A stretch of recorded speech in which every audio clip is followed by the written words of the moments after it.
Alright, welcome back to my Halloween marathon, and we are on day 21 of 31. And for today I'm going to be covering a somewhat small hit for the Genesis. That game is called Haunting, starring Polterguy.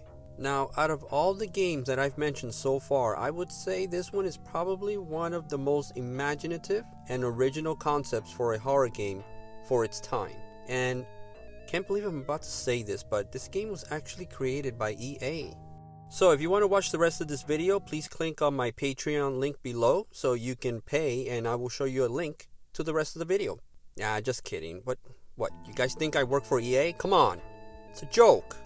It's great though. It involves you, or rather your character by the name of Polterguy, scaring the bejesus out of a family that has just moved into a new home. An Italian family called the Sardinis. Boy, they really went out of their way to make this family look really ugly. I guess that just makes it easier for you to feel less compassion for them. There's something wrong about that. I thought it would have been really cool had EA managed to grab the rights to Beetlejuice and done this game as a tie-in to the movie, but maybe it would have sold better. Who knows? I guess we'll never know. Now, the main character, he looks like a mixture between Kid from Kid and Play and Alfred from Mad Magazine. It's like Dr. Frankenstein spliced them together and this is what came out. I mean, he's hideous, look at that. But hey, he's cool. And you know why he's cool? Because he's got that hair. I mean, you got that hair, you know it's the 90s. You gotta be edgy to be that cool. And just as a safe precaution, let's throw in the leather jacket, because just in case the kids don't realize how cool he is, gotta throw in that leather jacket. Pretty much the gameplay involves you roaming the house and interacting with objects in order to bring them to life, or to cause some kind of a paranormal activity that will scare the family member that is in that room at that time. Now, scare them good enough and they might just leave the room. Scare them enough and they might even leave the house. Scare all the family members out of the house and you pretty much complete the level at that point. Now, there are 4 houses in total, but there are over 400 objects to interact with, which kind of gives this game a good replay value, because you're going to go back to it time and time again to interact with different objects just to see how they affect the family members and to actually see those cool little animations. A lot of the animations that were used to convey these actions are actually pretty funny. Some are actually gory, believe it or not. Now, I will say this, the character for me moves a little too fast. It's almost like he's playing ice hockey. He's just gliding on ice. If they had toned down the speed just a little bit, I thought it would have been perfect.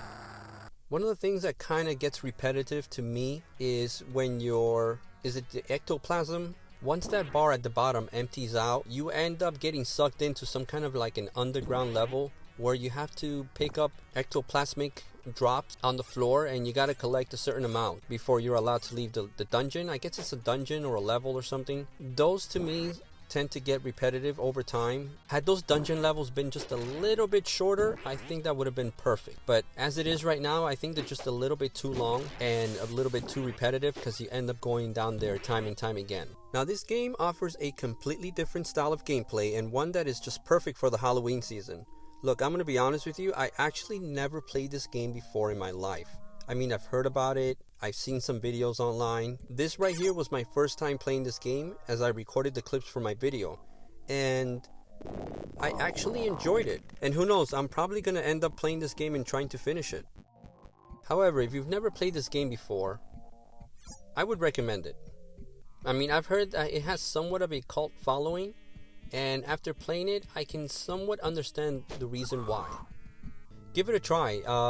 There hasn't been a lot of games like this over the years, believe it or not. And as I was researching this game, I found out that there was a game released back in 2003 on the original Xbox called Ghostmaster. And I might actually include that one maybe on my next Halloween marathon, who knows.